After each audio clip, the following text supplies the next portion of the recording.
Good afternoon, everyone. This is Jaan, Kumar, Sanu, and I'm here to talk to you on a lot of amazing topics about my journey, about my experiences. So it's been quite a bit of a ride for me.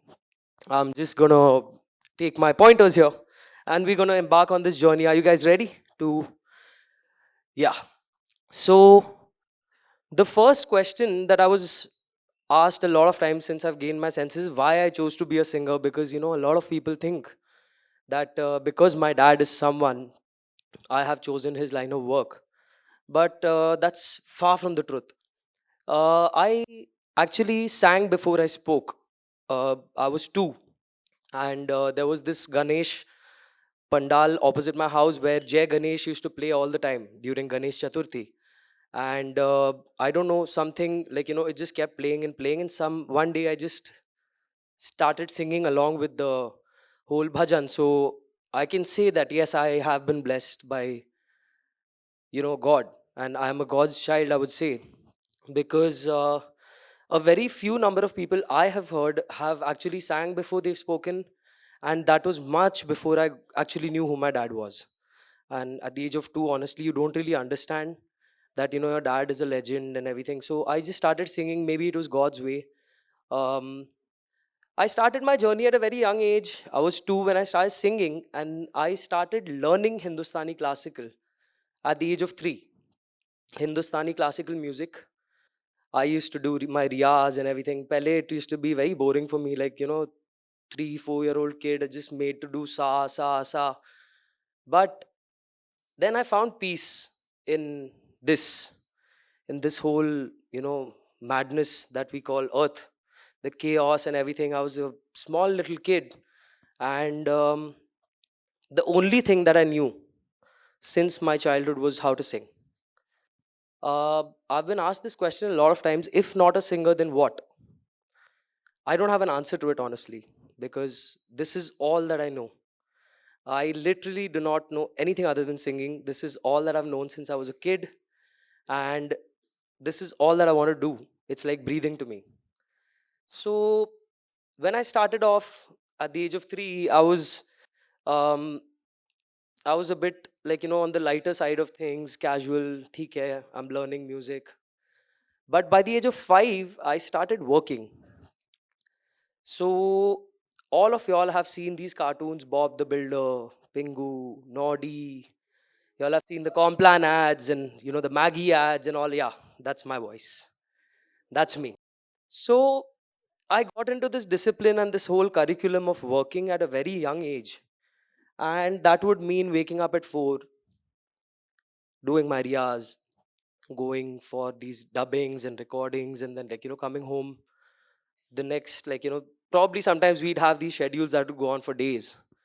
But from a very early age, I'm glad that my mom was very strict, because I got into this discipline of waking up at a particular time and going to bed at a particular time. And the best part about this entire disciplined schedule that I've had is that I got to utilize the time that I was awake for. Every hour counted. Something or the other had to be completed every hour. And this is not something that was tasked upon me by someone. This was just how my mentality, changed. Because at 5, I think everyone was busy playing football, kho, kabaddi, and breaking their noses and teeth. And I was here and locked up in the studio room, dubbing for numerous cartoons. Pingu, Naughty, these were a couple of my favorites. Pingu में तो कुछ करना ही नहीं था, just be noot noot, you're done, episode's done. So that was like pretty chill. But the funny part about when I say that I started working at 5 was that I never felt like I'm working. That was the beauty. By the age of 6, 7 was when I decided consciously that, okay, this is what I want to do for the rest of my life. Because I'm a 94 born kid. There was this album that was by Sonu Nigam sir. It's called Divana. That was released in 99 or 2000. I'm not really sure. It's 5 or 6. That was my age. That is the album that made me decide that, okay, this album, I was hearing the album all day. side A, side B, because there was cassettes ka time. At that time, we didn't have these CDs and stuff. There was cassettes. So I was by hearting the entire cassette, side A, side B, Divana Tera, Ab Mujhe Raat Din. Matlab, it was just like, it just brought me so much bliss. And that is when I decided that if I am getting this kind of love ka feeling, I'm getting this kind of euphoria from hearing someone else sing, I want to give this feeling to others. That moment was the moment that I decided that, okay, this is what I want to do for the rest of my life. And much later, I got into the gravity of the whole situation about the decision that I had made, because then the biggest elephant in the room was addressed, and that was my father being who he is. As a kid, honestly, you don't really want to listen to the Lata ji, Asha ji, Kishorda songs that your parents listen to. I'm sure a lot of y'all can relate to it, because at a young age, you don't really understand that. It was pretty much similar with me. I used to hear this particular man singing, Tujhe dekha to hi jana sanam, and सोचेंगे तुम्हें प्यार जब कोई बात, and I was like, हाँ ठीक है, it's okay. Later on, I got to know, okay, that's my dad. And yeah, and that was the moment that I decided, okay, this is something that it's like a blessing and a responsibility. And I've had these moments where I've had to ask myself a lot of times, are you up for it? Are you sure you want to do this? These were all of my teenage years. These questions have come in a lot. But after a point, you accept the fact, and then you take it on yourself. Ki, no, I'm going to take this legacy, I'm going to move forward. So, this is the whole decision of being a singer journey that I had.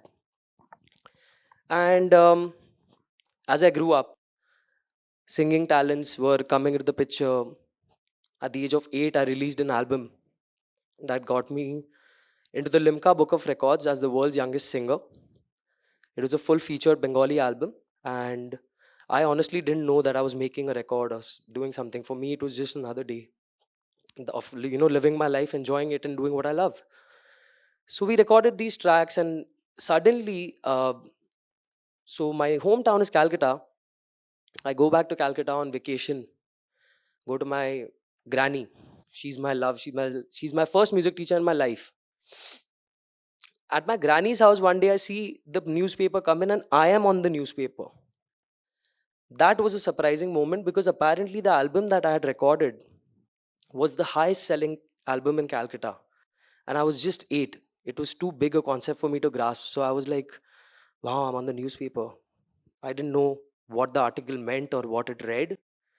I just rushed up to my mom and I'm like, Ma, I'm on the paper. The first thought that goes into it as a kid is that you've done something wrong and you're in the paper. But I don't know. I had this vibe. I was like, nahi yaar, डांट तो नहीं पड़ेगी. I'm sure this is a good article. And it was written in Bangla. So, too young to read Bengali, took it to my mom. My mom, that was one of the founding moments again for what I do and why I do what I do. My mom started crying, and tears of happiness, pride. I could see a lot of pride in those eyes. I think that's all that all of us in this room have worked for, and that is to make your parents proud. I got a very early taste of it when I was 8, because that album was really doing well in Calcutta, and it, broke a lot of records and stuff. That reaffirmed my faith. Ki, okay, this is it. This is your profession. This is what you're meant to do. Let's put your heart and soul into it. So, by the age of 10, 11, the reality shows started coming in, started getting offers, and had to line up for a lot of auditions. And the best part about all this is that I never liked disclosing my identity to people. A lot of y'all know my dad as Mr. Kumar Sanu. I know him as Kedarnath Bhattacharya. That is his real name. A lot of y'all know me as Jaan Kumar Sanu today. Jayesh Bhattacharya. That is my real name. I can see a lot of eyes going up. But this was the name that I took to start with my journey so that it's, anonymous, and I don't draw a lot of attention or any kind of special treatment, because honestly, never been used to it. I've had a very, very amazing childhood, a very good upbringing, a very grounded upbringing, thanks to a very strict single mom. And I'm grateful for it, because today, when I meet people, I meet them as me, and today they know me as me. So, anyway, shuffling back, reality shows, auditions, everyone's like, "Ha, Jaan, Jaan, guy," and all. And then they would ask me my surname, and I would see a change in the behavior. And of course, my dad, being the legend that he is, the respect that he's amassed from his work, was somehow percolating onto me, which is something that I did not want. I was blessed to have it. I'm grateful. But I wanted my journey to be my own. So I started using my academic name, that is Jayesh Bhattacharya. Lot of rejections, lot of struggles. Some places just, they've just like thrown me out. And I never took it in a negative way, because again, constructive criticism was something that I started learning when I started learning Hindustani classical. So my first guru, Rinku Das Gupta, he used to tell me when I was wrong, and instead of getting dejected, I would find ways to solve that problem. And the same approach somehow, embedded itself into my brain for life. So whenever someone criticizes me, I take it as constructive criticism, because again, that was something that was inculcated into me at a very young age. And once these reality shows started happening, things got a bit dark. The journey started with Guruji. I did a lot of interning work. I started working and assisting very big names like Shankar Ehsaan Loy, Shantanu Moitra sir, Anandji uncle, Pyarilal uncle, Bappi Lahiri uncle. I learnt from each and every one of these maestros, absolute legends, whatever I could take, because they were the ones who worked with the greats, Kishore Dal, Lata ji, Asha ji, all of these people, and they were far, far beyond my years. So I was very privileged in that manner. And once we got over the voice dilemma, the voice started correcting itself. Then came the actual struggle phase, which we call entering the industry. And so Bollywood's not an easy place. And there's been a lot of speculation with regards to where I come from, and the whole nepotism debate that's been around for a very long time. We'll get to that later. But I started doing rounds of production houses and music labels at the age of 16. It so happened that one very big composer, uh, I went with my mom to meet that particular person, and I was really badly humiliated. The guy did not bother coming out and even meeting me. So that day I decided ki I don't want my mom to be a part of this humiliation, because she does not deserve to be, with me and suffer this with me when it's my journey. So by the age of 16, that was the only time that I went with my mom to a particular place. And after that, the fear of rejection got really high. So I decided, my mom should be at home and I'll start doing these rounds by myself. And I started taking circuits and assigning, particular production houses key Monday, Wednesday, Friday, I'm going to go to these places. Tuesday, Thursday, Saturday, I'm going to go to these places. And it just started off from the age of 16 to 18, 20 even actually. I have slept in garages waiting to meet music composers. I've spent my nights in building staircases, and I've had a lot of stories on that front as well. But I couldn't really crack it somehow. I couldn't get them to meet me. So the whole point of them telling me how good or bad I am never arrived in those 4 years of me taking these circuits and these rounds. And I had these nights where I was like, really, really low. And again, I would just, the first thing that I would do, And I still do. Whenever I'm happy, I run to my music. Whenever I'm sad, I run to my music. So I with age and with time, I understood that, it's a lot. I'm falling in love with this thing called music, called singing. And no matter what experiences I had in my life, music was always there for me. So I started finding peace in music. And my vocal training was on. I was trying to get my, somehow get a break in Bollywood. There was this particular phase in which I went to this bar. I know it's a very, I saw a lot of eyebrows getting raised. Ki, what is he going to say? Chill. I went to this bar to, as an anonymous person, to learn what the people are hearing nowadays. And I started singing in this particular place as Jayesh Bhattacharya. Nobody knew who I am, what I do, where I come from. 6 months regularly, wanting to know what the people are doing, what they're hearing. When there, went to college, when there, went to college. Never interested in the monetary bit of it, obviously, because I was there for the experience. And all of this happened, the garages, the stairs, and everything regular. It just became a part of my life. And out of the blue, we got COVID in 2020. It was a very, very drastically negative year. It was a very, very sad year. But there was this very, very beautiful ray of sunshine that I got in my life called Big Boss. Um, Big Boss happened for me during COVID, and went through the auditions. There was a lot of debate. After I got selected into Big Boss, there was a lot of debate that, this guy is here because his dad is so and so, and he's so and so. Maybe there's a father's influence and stuff. This is the first time I'm going to say this to you guys. My father did not want me to go to Big Boss. So when I met my dad, he did not want me to go to Big Boss.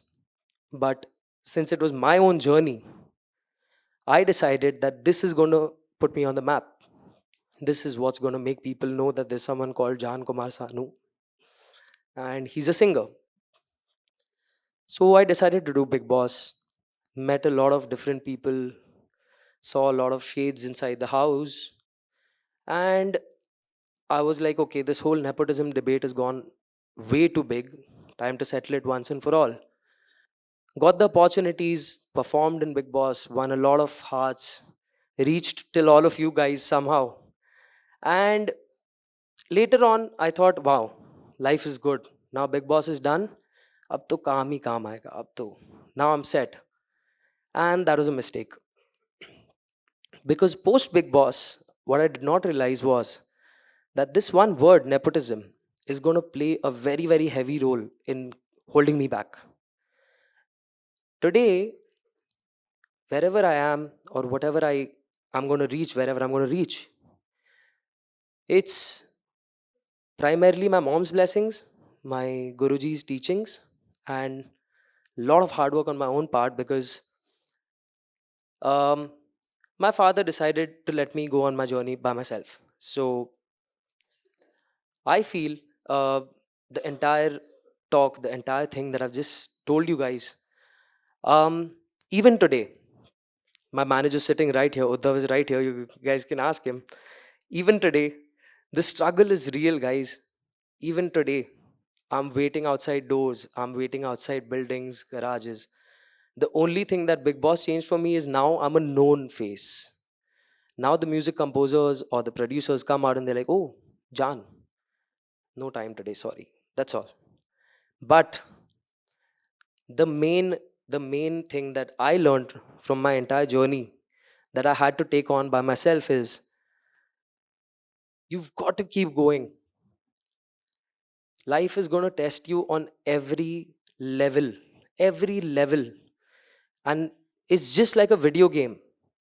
The harder the levels get, the bigger the rewards. And the levels get tougher with each year passing. Like, the challenges are just going to be out of the blue, something that you never even dreamt of. But something that I learned all by myself, sitting in my room alone, countless nights and not sleeping for like I don't know how many days, is that you can't give up, because your love for what you do, it has to be much much more greater than all these tiny petty obstacles.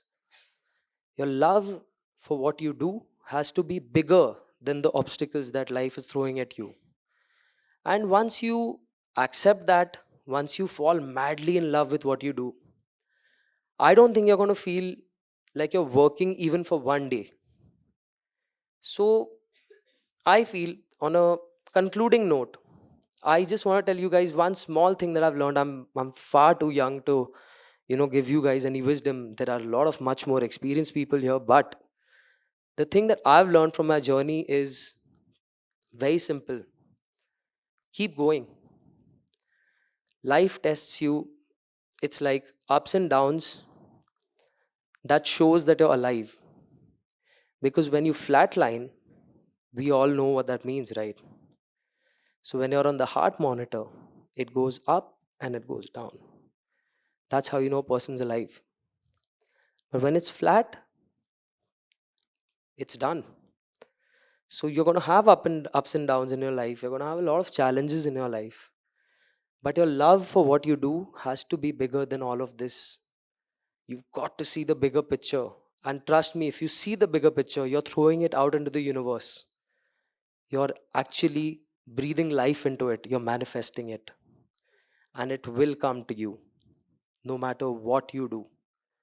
Maybe you don't see the way that you're going to reach your goal. The universe will provide the way. Just don't lose sight of the goal. That's it. That's all.